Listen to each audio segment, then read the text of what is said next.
miongoni mwa sababu muhimu sana zilizopelekea kuenea kwa bid'a,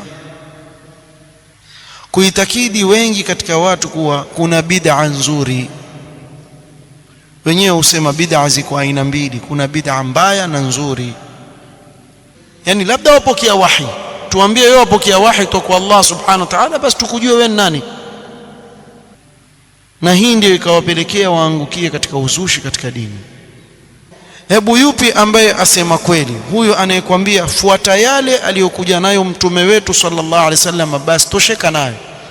Na mwingine akwambia kuna vitu waweza kutunga katika ibada ukafanya ambavyo mtume sallallahu alikuwa havijui, wao ndio wavijua, vitakupeleka wewe peponi. Kisha la ajabu, eti mtu kama huyo amnyoshee kidole mtu wa sunna, amwambie wewe umpotea. Sasa tumpotea vipi wewe? Uko wapi na maneno ya mtume sallam, nimewaachia vitu viwili mkishikamana navyo hamtapotea nyinyi baada yangu, kitabu cha Allah na sunna ya mtume sallallahu alaihi wasallam. Vipi mpoteza sasa? Kila bid'a ni upotofu, hata watu wakiiona ni nzuri ni upotofu tu, haibadiliki kuwa ni upotofu.